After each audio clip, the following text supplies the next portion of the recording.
Okay, everyone, welcome. Thank you so much for joining us here today. We're going to get started in just a moment. We're going to give everyone an extra minute here to file in.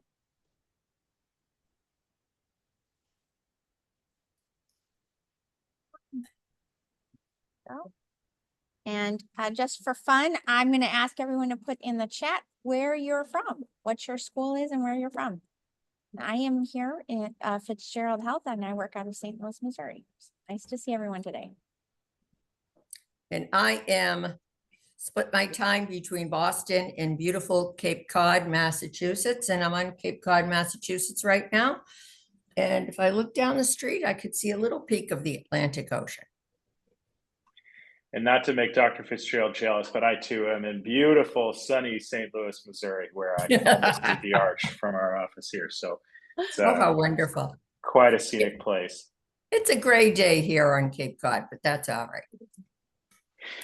I think we've given everyone enough time to file in, so we'll go ahead and look for your responses. I see people calling in from Walden, from Phoenix, Arizona, Chicago, Sacred Heart University, Yale, Penn State.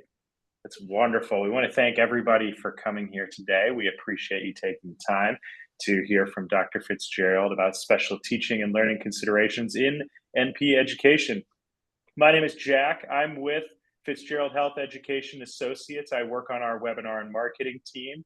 I'm going to hand it off to Renee Altier. She's the VP of Fitzgerald Amplify, and she's going to introduce our lovely speaker and moderate this discussion. Take it away, Renee. Hi, everyone. Nice to see you all today. And one thing will be, Jack and I will be monitoring the chat. We're going to try to hold questions to the end of Dr. Fitzgerald's presentation. And if we, and also make sure we record them so we can send them as a follow-up as well. We are so happy to have you here today, and it is my great pleasure to introduce Dr. Margaret Fitzgerald, who many of you probably have heard of or may even know. She's one of the most influential leaders in nurse practitioner education. She is the founder and the lead advisor and strategist and educator for Fitzgerald Health Education Associates. For more than 35 years, Fitzgerald Health has been helping to teach future and practicing nurse practitioners. Hundreds of thousands of nurse practitioners have achieved their certification and strengthened their clinical practice thanks to Dr. Fitzgerald and her team. And she is internationally recognized, as you may know, for her expertise in clinical pharmacology, assessment, and NP education. She has delivered thousands of programs for universities, healthcare organizations, and professional associations around the world. She's a doctor of nursing practice. She's a longtime family nurse practitioner, an award-winning author, and a fellow of both the American Academy of Nursing and the American Association of Nurse Practitioners. She is also the first nurse practitioner to ever earn the Certified Speaking Professional designation, which is an honor reserved for the most accomplished professional speakers, which is why we are so fortunate to be listening to her today. So please join me in welcoming Dr. Fitzgerald. Excited to hear her share her insights around nurse practitioner education.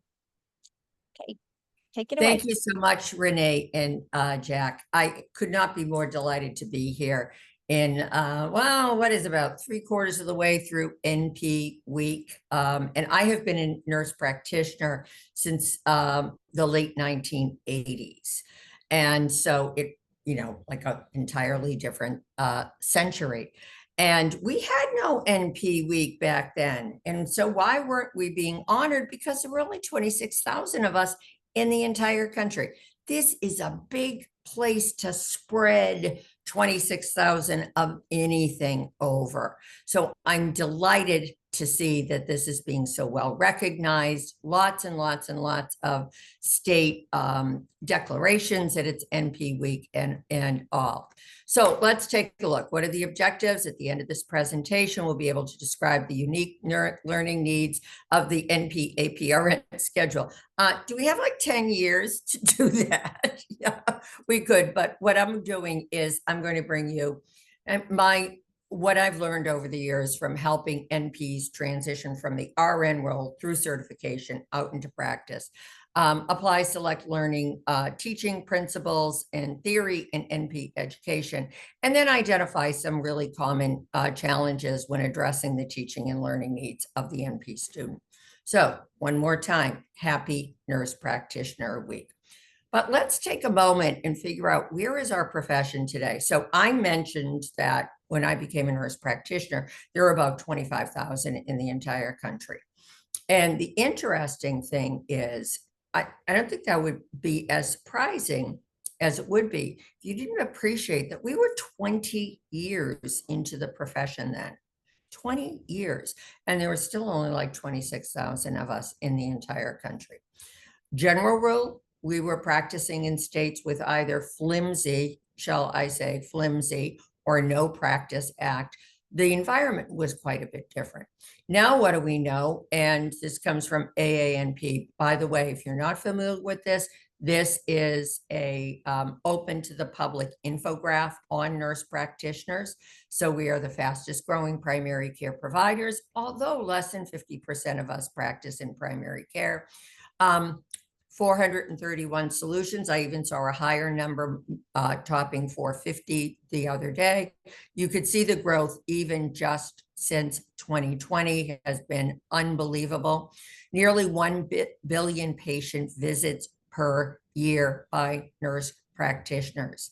And when you look at this, 87% of us were prepared in primary care, but well less than 50% of us practice in primary care. I'm a primary care provider. It suits my need for novelty really well, really well.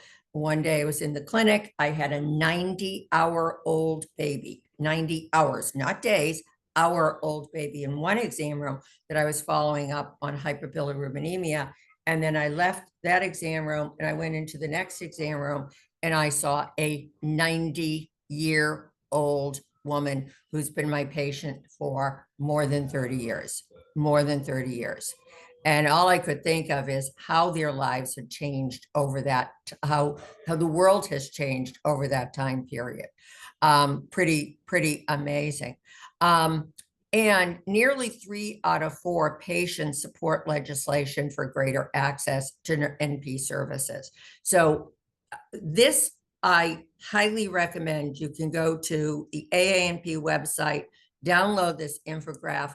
This is a wonderful tool to share with your students, because what it will do, it will give them talking points as they interview for jobs too, because that's the thing they're always thinking of next.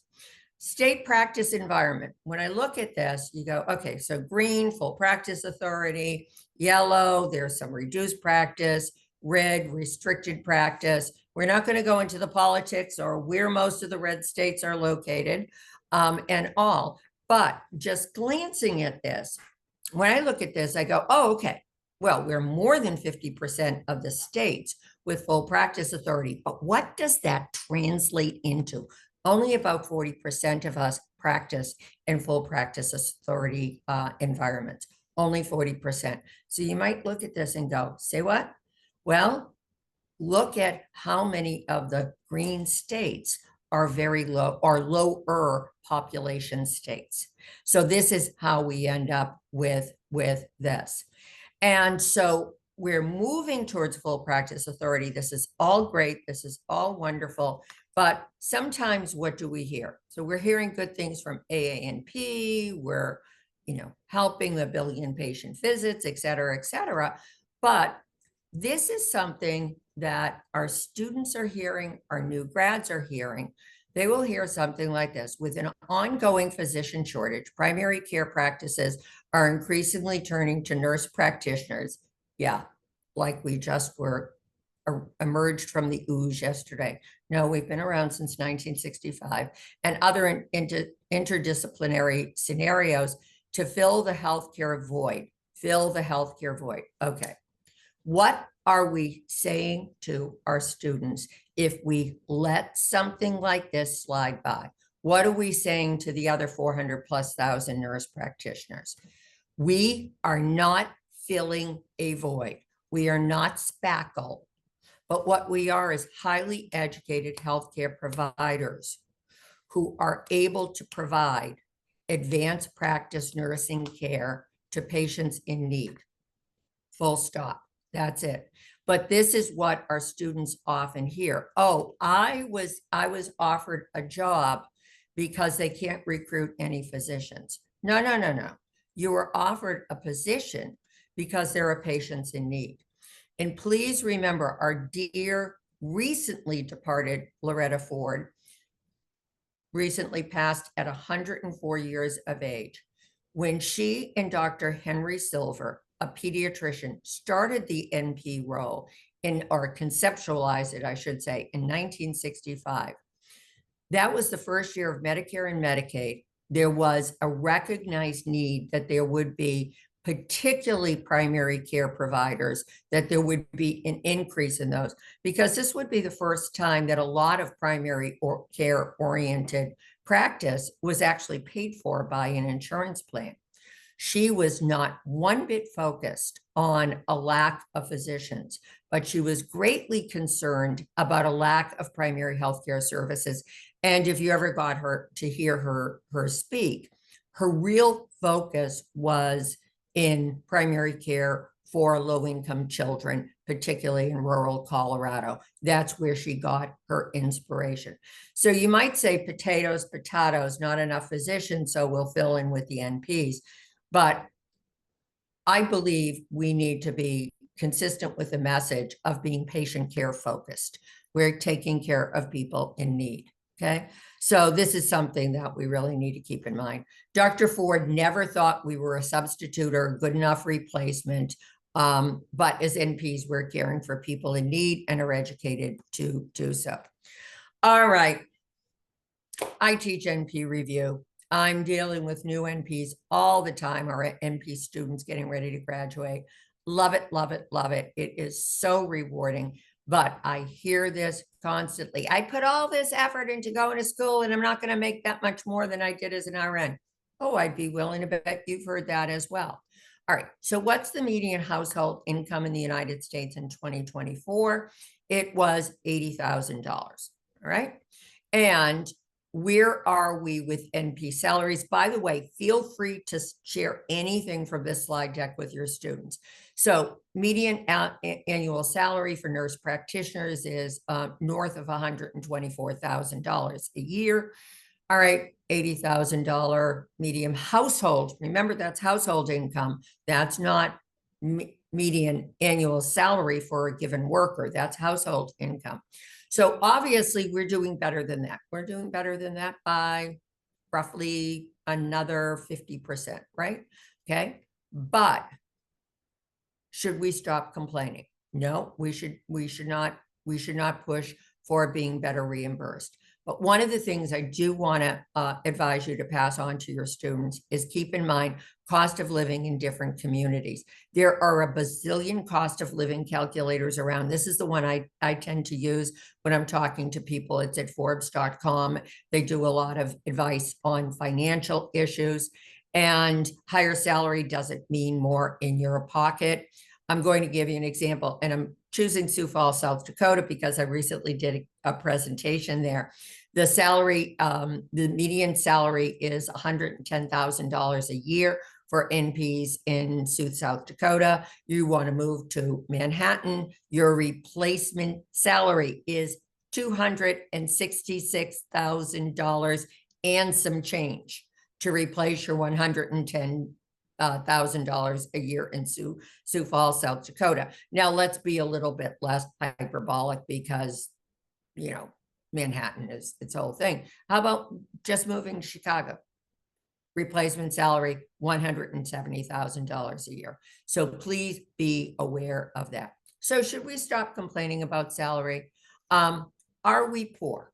We don't get paid enough. You know what? That is a low energy, that is not a forward thinking, what are we doing in order to be higher paid? We don't get paid enough. Nope, that's low. Okay. Newer thought, we don't take home a representative percentage of the income we generated. Okay. That's the way the NPs need to be thinking. So what is the value of your NP practice? What do you see other than patients? What clinical initiatives, quality improvement have you participated in that has raised the clinical bar? Are you monetizing that? And the NPs need to get that message from day one. Now, I am the first to say it is hard to tell somebody who, in essence, has now come to a brand new line of work. Yes, there is commonality. I'm going to go over that in a moment between the RN and the NP. Absolutely. What's the first word in our title? Nurse. Absolutely. But on the other hand, I would be willing to bet that you've been in the classroom, online, whatever, teaching, and you've thought this is actually an entirely different line of work than what they were doing as an RN. I also believe that before you can say to somebody, so hop right in, be that clinical leader, be taking on all these extra responsibilities. People often don't think of that until they feel like they've got their clinical legs underneath them. And so I get that. I get that. But these are things that our new grads should be thinking of. I was actually hired to a high-level leadership role to start up a new clinic as a new grad. I had lots of backup on the clinical side. Why did they hire brand new, fresh out of school person to open a new clinic? I had run an ICU. I'd been an ICU nurse manager. I had 50 people working for me. I had done all these programs to reduce turnover in staff, raise the clinical bar. And so the clinic looked and said, you'll be excellent at running a clinic. And I did. I started a clinic. I ran it for about 4 years. And then I moved on to my next role. So which of the following is said with a strong NP voice? Given the degree of responsibility that is an important part of this important NP position and my commitment to practice, I'm disappointed with the offer of whatever the number is. Whatever the number is that people are quoted salary-wise, then stop talking because the next person who speaks loses. But never, ever, ever say something like, I'm insulted by salary. I counsel people on this all the time. Money doesn't insult. It doesn't. It's just there. Oh, that's not a position you're interested in because the salary is too low. Next, move along. All right. And just remember, what is the contribution of the NP to the practice? What do you bill? What gets paid? Are people on the clinical side as well as the business side of the practice? This is another thing. I've heard that nothing from my RN role is carried over to my NP role. That's incorrect, correct? Right? That is wrong. That is wrong. So now what's new and expanded in the NP role and really makes people kind of go like, whoa, this is a whole new world. Role as diagnostician. Have they contributed to diagnosis before? Yes, but were they the one that slotted the ICD-10 code into the record? No, they weren't. Okay. Prescriber, developer of plan of care, did they contribute as an RN? Absolutely. But were they entering that med order into the record? No, they weren't. And then evaluator of response of care. And when you think about the RN role, evaluator of response to care is what they most often do. Now we're asking them to do everything else to get to the point of evaluating responsive care. But what are and when I say the RN comes to the NP role as an experienced clinician, I don't mean somebody needs to be 10, 15, 20 years as an RN before they could be an NP. No. This applies to people who are in direct entry programs.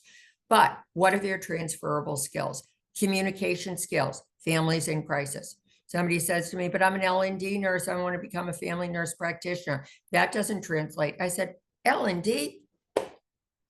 You're golden. Families in crisis. Yes, you've got that down, don't you? Oh, yeah. Yeah, that transfers. Analytical skills, ability to practice in challenging situations, particularly with rapidly changing clinical priorities. Foundations, scientific foundations of practice, knowing the how, what, and why of practice, engaging in healthcare quality initiatives, leadership skills, including directing the work of others. There isn't an RN around that hasn't been charged, lead, whatever that is. And that is a leadership skill where they are directing and supervising the work of others. But here is something. The RN comes to the NP role as an experienced clinician. And sometimes students' prior knowledge can help or hinder learning. And what knowledge, beliefs, attitudes from prior education, professional life experience does the NP student come to the classroom? Two schools of thought.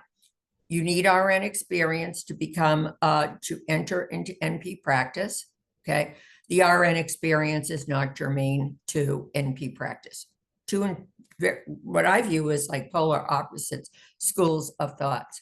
So one more time, with the assessment part of it, this is something that I do want to share with you, and feel free, share this with your students. RN experience versus NP experience. With assessment, not going to go over the components of assessment. You guys know this, but here is one thing to remember as the new NP is that they need to really think and think deeply about what age, risk group in the most likely clinical presentation of a condition is.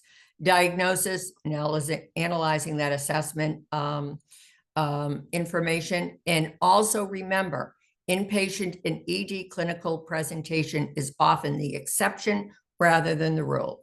It was the sickest of the sick with pneumonia.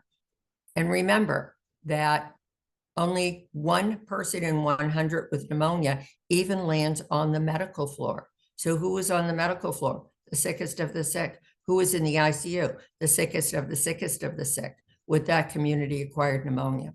Plan/intervention, just a reminder, sometimes I will hear from NP students, oh, but I heard the boards are all second and third line interventions. No, they're not. It's mostly first line interventions, but you know what? You need to know what the first line interventions are. And those meds look totally different than what you will see in your RN role. Evaluate. This is what the RN is doing more than any other parts of the ADPI mnemonic, more than anything. They're looking at on response to care, are they not? So remind them, this is probably what they're strongest in, But now what you need to do is adapt it to however you're being prepared as a nurse practitioner, whether that's primary care, acute care, psych, mental health, whatever it is. So how do these factors influence teaching and learning? I'm going to give you an example of prior experience influencing clinical decision-making. We have Natalia. She's an RN with 8 years experience in interventional cardiology. She's a family nurse practitioner, and she's in an urgent care clinical rotation. She admits to being challenged by visits for orthopedic things like ankle sprains, injuries requiring suturing. So one of the things that Natalia is, I'm going to use a term, and I don't mean this pejoratively, she's distracted by skills. She's distracted.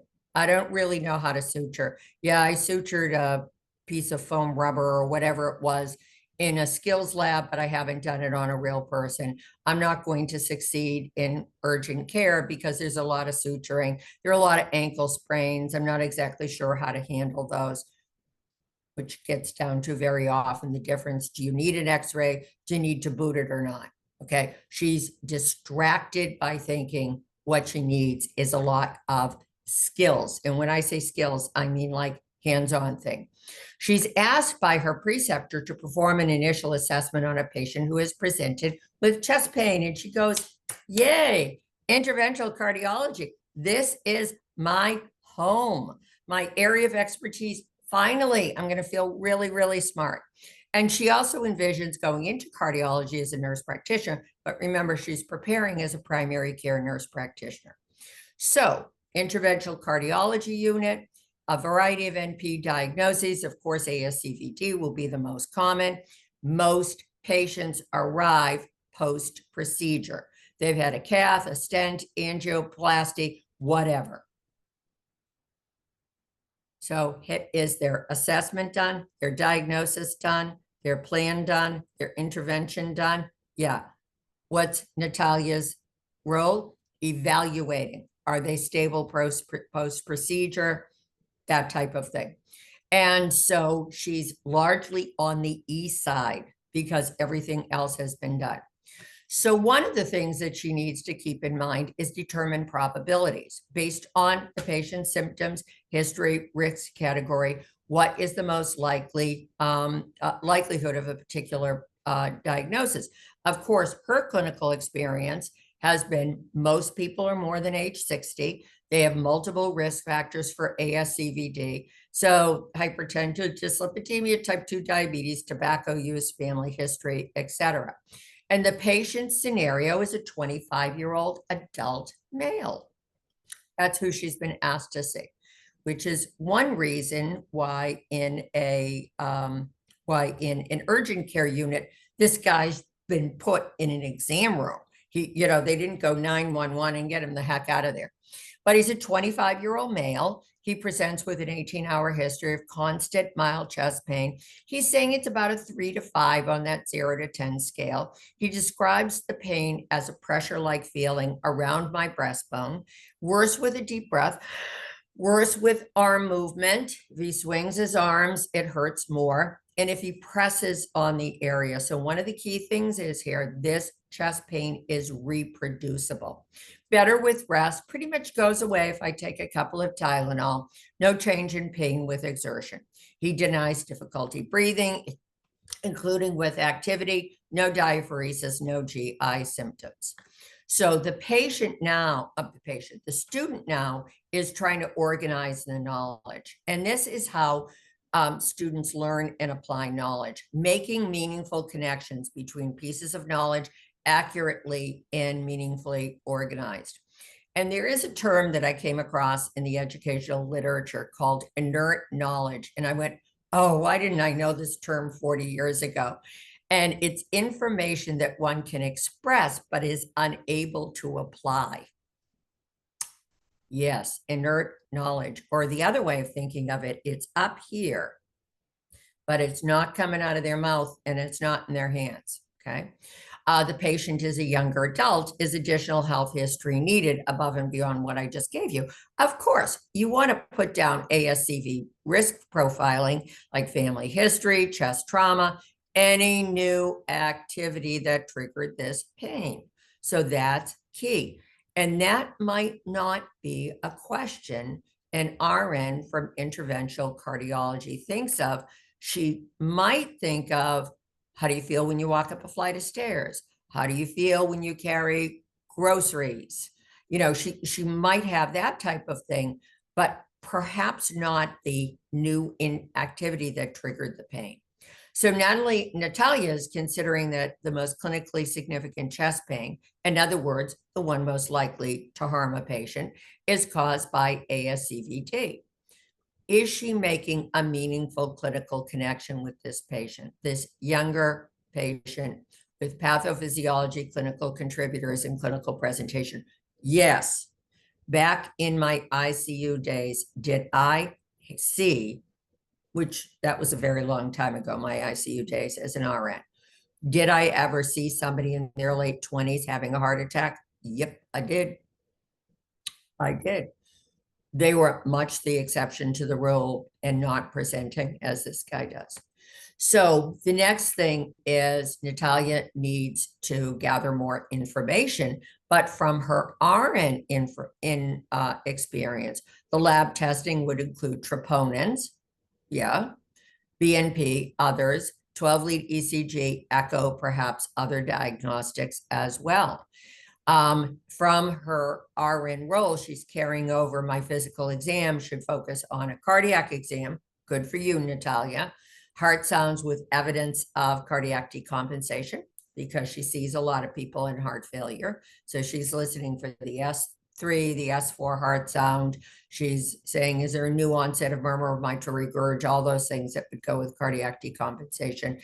And she is also thinking when she's listening to the patient's lungs, is there evidence of crackles, wheeze, maybe there's heart failure, okay?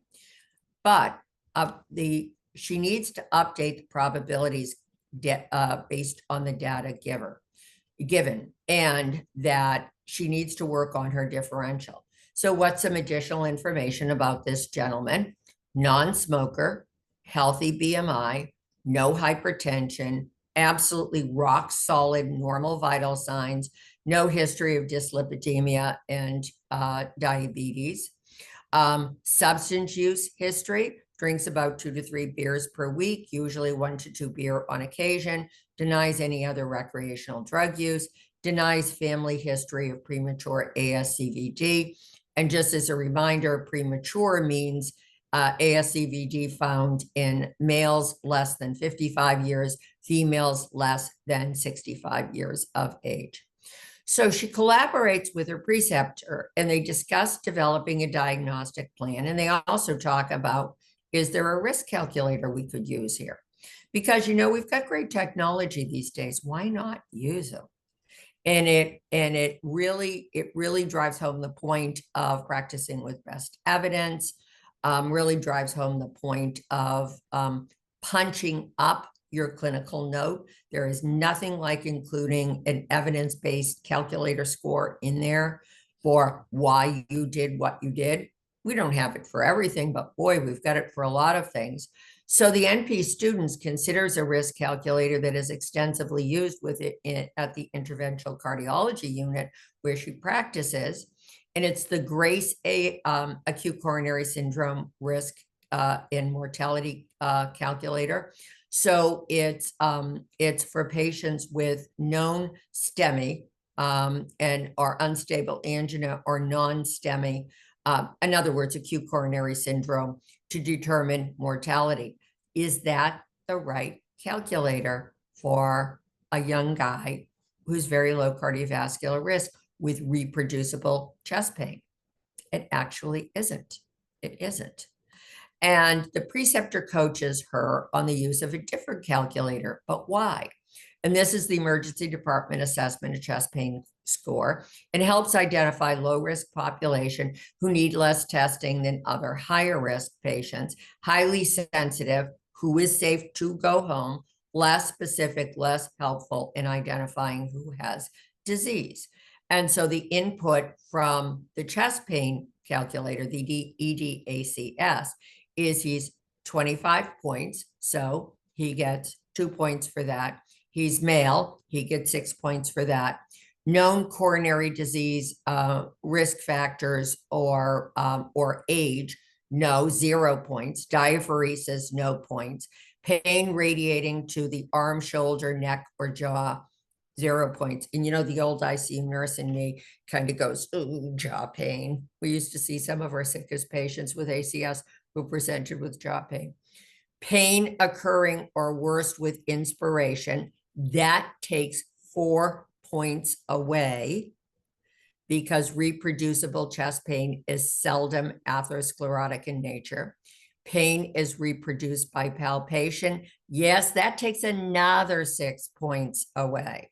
So for a little while, it looked like we were adding up some points here with his age and his birth sex assignment, et cetera. But then we're taking points away because of the whole reproducible chest pain.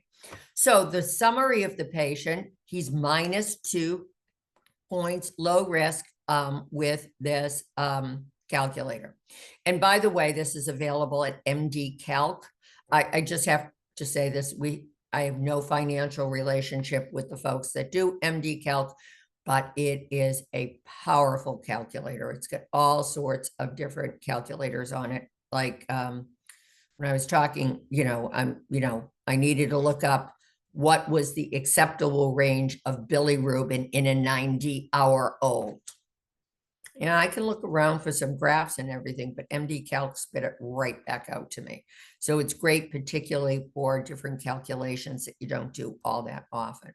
So what does this calculator say? Again, evidence-based. For low-risk patients, you want to consider other causes of chest pain due to aortic, esophageal, pulmonary, cardiac, abdominal, and musculoskeletal sources prior to discharge. Patient is safe for discharge to early outpatient follow-up investigation or proceeding to earlier inpatient testing. So let me just give you an example of a different patient using that scale. 55, 6 points, male, 6 points, diaphoresis, 3 points, Pain radiating to the arm, shoulder, neck, or jaw, 5 points. Pain occurred or worsened with inspiration, no, 0 points. Pain not reproducible, 0 points. And how does that patient come out? 20 points, not low, no, not low risk. So he needs standard chest pain evaluation. For non-low risk patients, treat the usual chest pain protocol. And we all know what those are. We all know what those are. Okay. So back to Natalia with the 25-year-old with chest pain. What are we going to think about with teaching, learning, coaching this student? Anybody see a gigantic hole in the health history that she didn't really elaborate on? It's what did he do recently that was new, unfamiliar work? And I'm being a hopeless New Englander here, and it was fall and he was out raking leaves. Okay. So even when you're young like that, what he had, of course, was costochondritis, pretty mild, but he was concerned about it because it was like, ooh, I have chest pain. And I heard chest pain can be caused by heart attacks. Absolutely. Glad you came in today. Glad you came in today. But that was the trigger for this. So the multi-step approach to diagnostic decision-making, are you ready to develop an international plan, intervention plan? How assured are you of the diagnosis? Do you need to circle back and get more information? Yes, yes. It was, what did you do recently that was new? Unfamiliar work. What's the benefit versus risk of an intervention? The larger the therapeutic benefit is relative to potential harm, the lower the threshold. Would watch and wait be appropriate for him? Yeah, yeah. In other words, he doesn't need any more cardiac workup. NSAIDs, avoiding the triggering event, which was unfamiliar exercise. Or if he says, gee, you know, my grandmother's old. I go over to my grandmother's and I work in her yard. And he said, I really need to go back there. Well, he's not going to suffer a permanent injury from doing this work, is he? No. So some ibuprofen, you're already telling me Tylenol works, stick with acetaminophen, okay? And yet you might make yourself a little bit sorer by doing that. But if you only have one more day to work on your Nana's yard, maybe you will return to that work. So one of the other points I want to bring up is with proposed learning principles, very importantly, for students to be able to organize information. And it impacts how the students learn and apply knowledge. Students will come to me constantly telling me antibiotics absolutely blow my mind. I don't even know where to begin. Well, first of all, they're usually making the transition from an inpatient setting, and they're seeing parenteral antibiotics that we seldom, if ever, use in the outpatient setting. Again, I'm speaking probably more as a person who teaches family NPs and AGNPs in primary care than any other part. But help them learn connections. Point it out to them. Like antimicrobial therapy, 3 major organisms are implicated in acute bacterial rhinosinusitis, acute otitis media, COPD exacerbation. You need to recognize, and therefore, the same antibiotics are used. And what are those 3 bugs? Strep pneumo, H flu, Varicella catarrhalis. For outpatient bacterial respiratory tract infections, once they've got that down, and they notice the same antibiotics are used over and over and over again, they are able to tailor what they're doing then for the individual patient, rather than saying, I need to memorize. What are the antibiotics for this? What are the antibiotics for that? And what I always say to them, and I'm sure you do too, is conceptualize, don't memorize. Memorization plays very little role in what we do. Although, yeah, maybe memorize the cranial nerves because I had to do that before I got them down straight. And with ABRS, okay, very high rate of spontaneous resolution without antimicrobial therapy. So amox with clav, doxy, maybe a respiratory fluoroquinolone, but way, way, way on the list. COPD, remember, only 40% of exacerbations have significant bacterial contribution. Amox with clav, doxy, and our respiratory fluoroquinolone.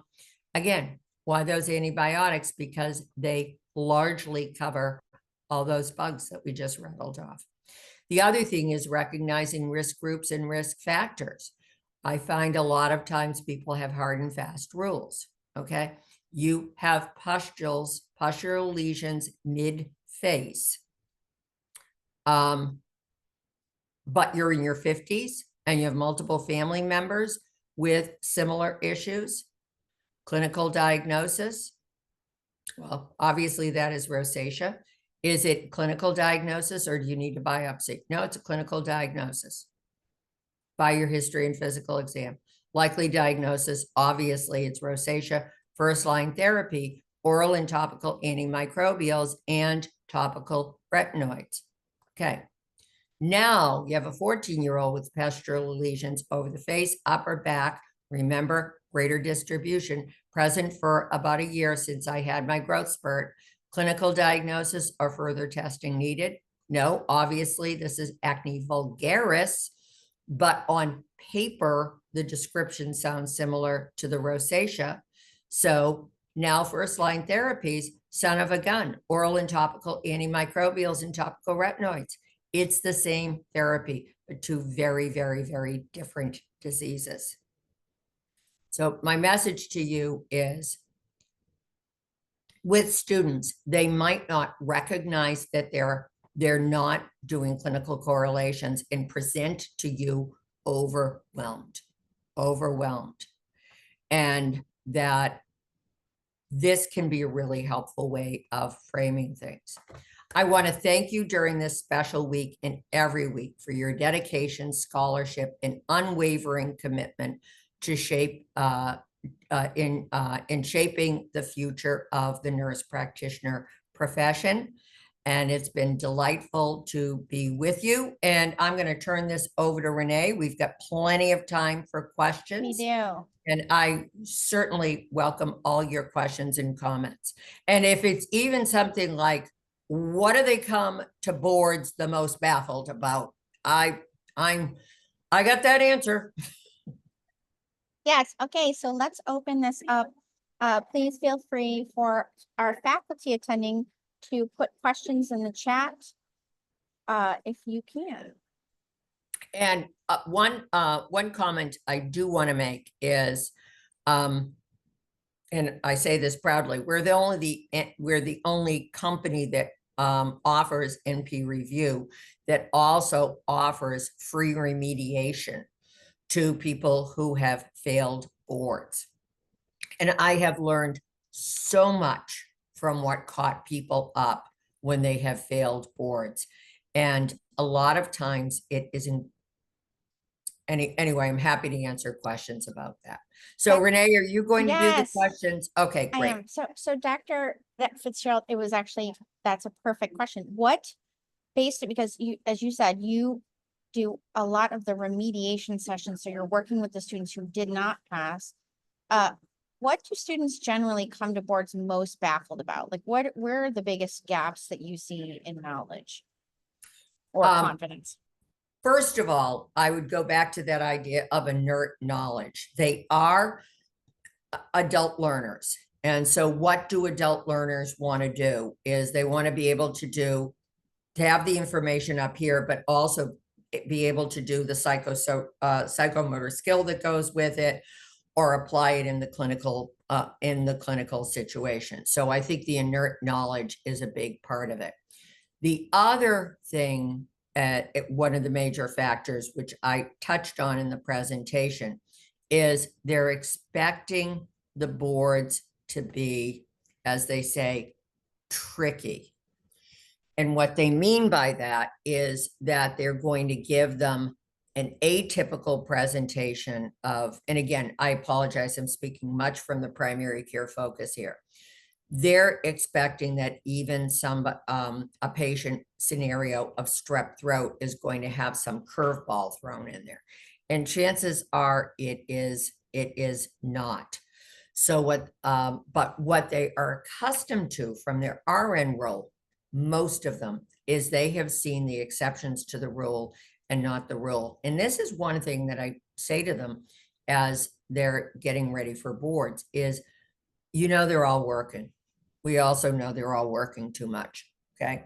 So they're back in their RN practice, and I say to them, what I want you to do the next time you're in the RN practice is talk to the patient if they're able, if they're not able, to the family member, and say, okay, your dad's in here on the medical floor with diverticulitis.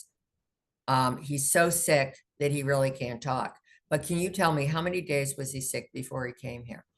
Oh, he was sick for 2 weeks with belly pain and diarrhea and fever before he came in. Now that puts it in perspective for why with diverticulitis, he's so sick today.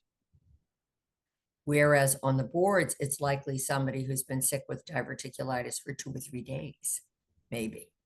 So they're going to see earlier disease, and what they, on the boards, they're going to see more classic presentation of disease. And what they aren't going to do is get curveballs. But as somebody said to me recently, I got a lot of vocabulary on boards I wasn't familiar with. I went like, this isn't a vocabulary test. This is a test to see if you'll be safe to practice.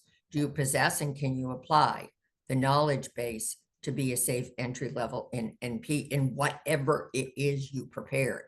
Okay.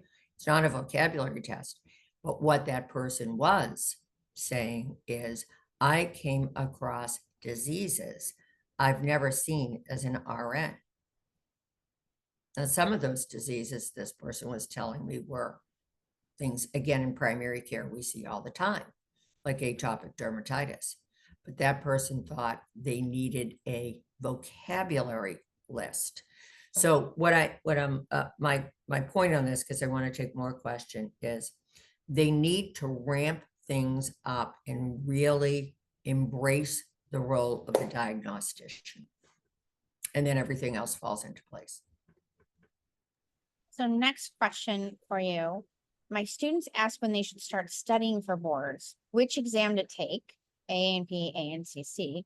And lastly, what have you found the best approach to teach, not only to the exam, but more importantly to practice, which you just touched on a little bit too. So, Golden. I'm going to start with the last and work backwards on your well thought through question. Okay. We don't want to teach to the exam.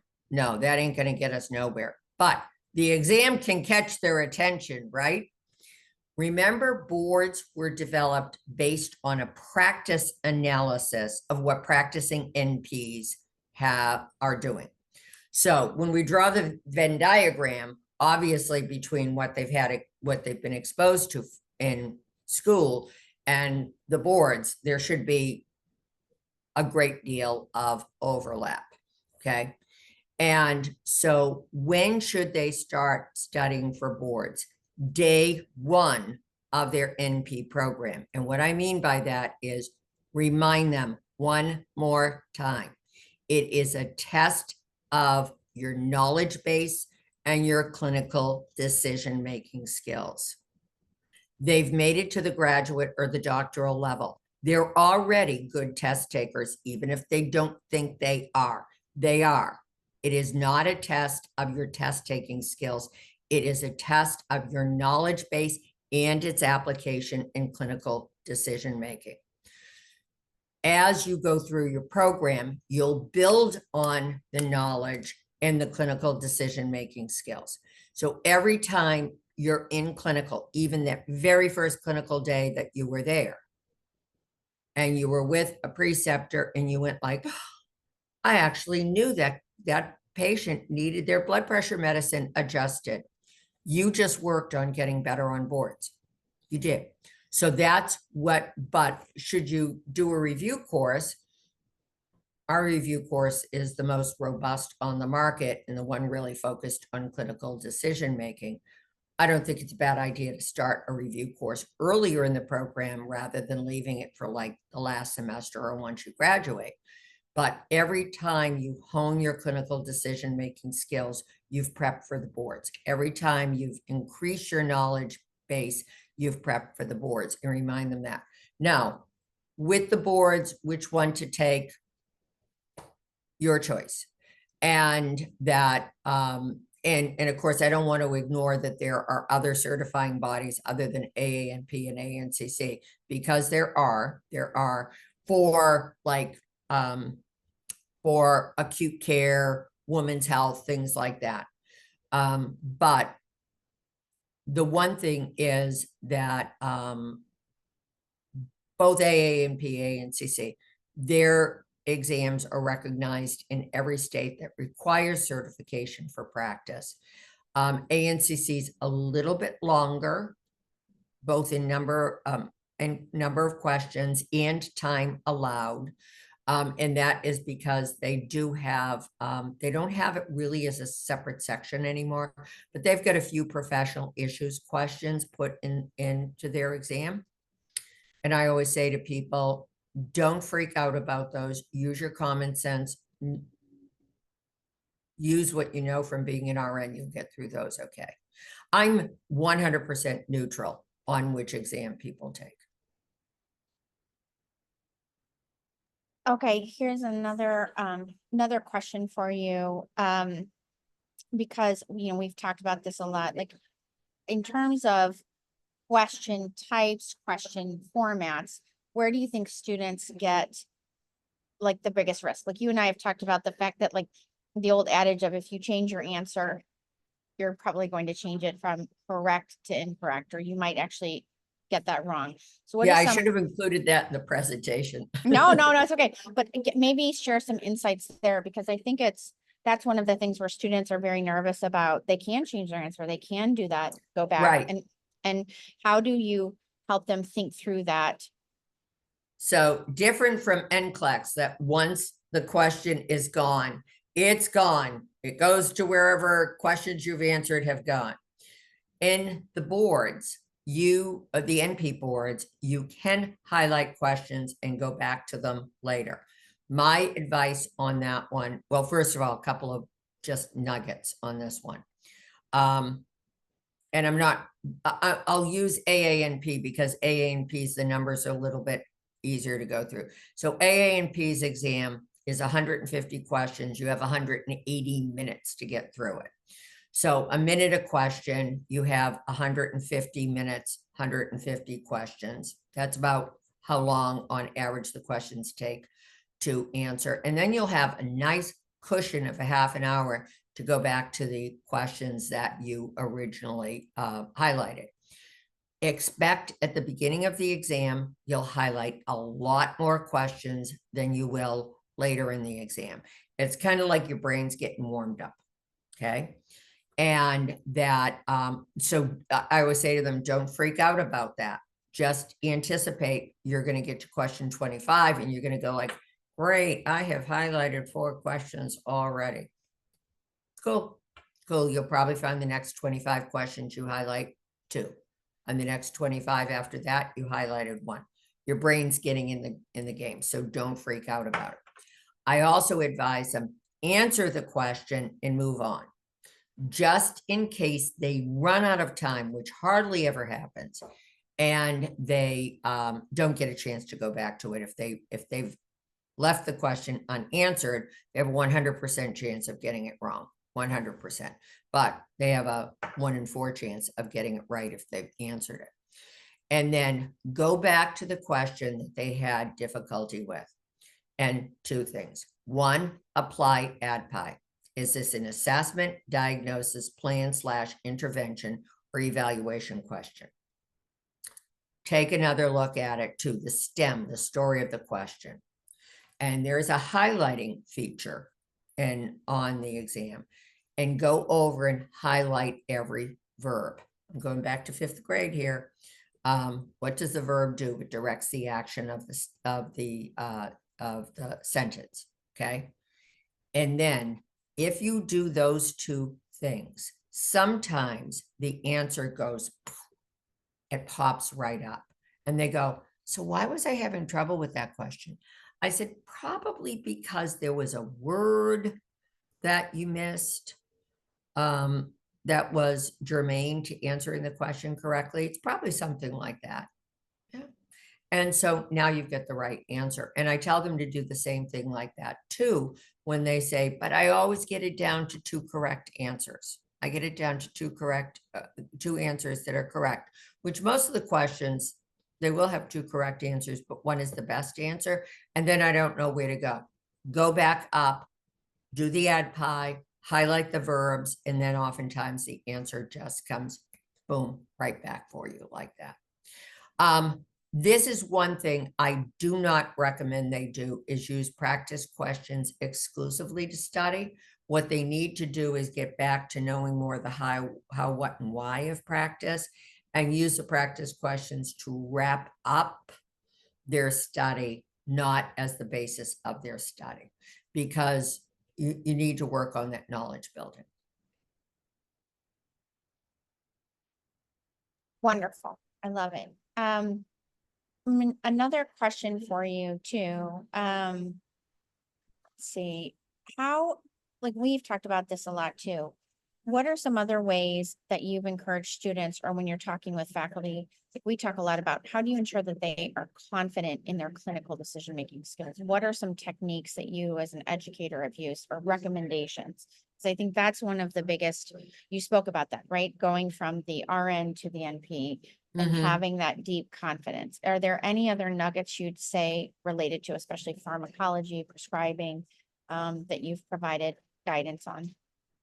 I would say first, remember, pathophysiology is the captain of the ship when it comes to assessment. Okay, it really is, in how things will present clinically. The other thing is to remember, they've typically taken pharmacology before they realized how much they needed pharmacology. They probably did. And that's kind of the nature of the beast with most NP programs, that the 3 Ps are front loaded before they're out in the clinical rotations. And I understand that.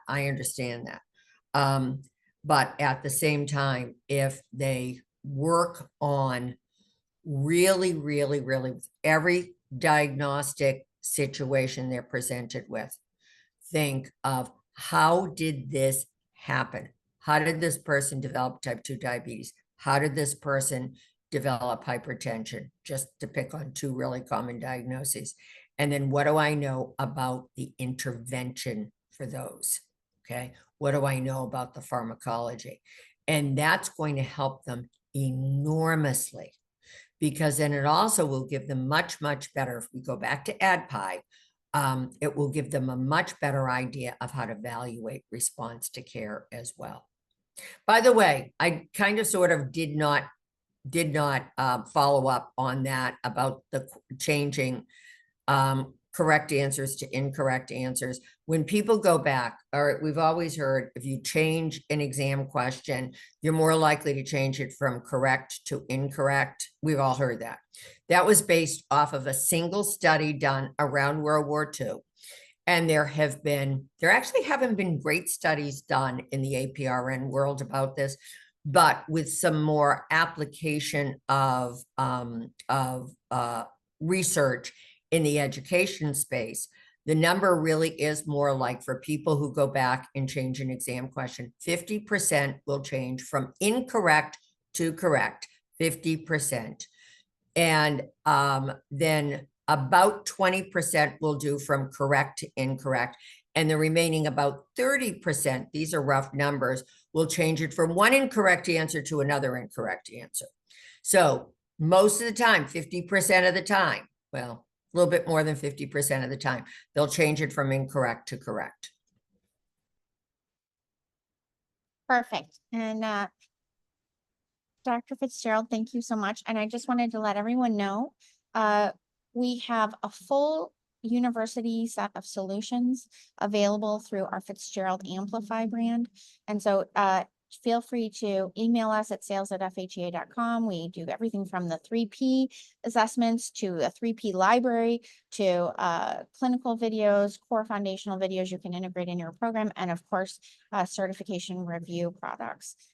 We also just have launched all of this on a new platform, which includes great analytics for students, but also more importantly for faculty and integration into the LMS. So please feel free to just send us an email and visit our site if you'd like to learn more information for your university. And the new platform is amazing. It is beautiful. So We are very and excited. Yes. yeah, we are all like hopping out of our skin. So Yes. anyway, on Yes. this one. And Okay. Jack put some additional items in the chat. Dr. Fitzgerald has a wonderful new Our Expertise series for faculty. Also, it's a monthly series on teaching pharmacology, free series that carries CE credit, 1 hour of CE credit. We also have NP talks and free CE through our CE library. You can see all of that as well on our webinar on our website. But if you have questions about any of that, those webinars or those materials, please don't hesitate to email us. And we are happy to accommodate. So thank you so much, everyone, for your time. Dr. Fitzgerald, thank you for your insights and your great advice. And happy Nurse Practitioner Week. Yes. And hope to see you all soon at another session. Happy Nurse Practitioner Week, everyone. We Yes. raise a glass to you in honor for you for what you do for our profession and for the nation and the world. Thank you. 1000%. Thank you. Thank you so much. Thanks, everyone. Bye-bye. Bye-bye.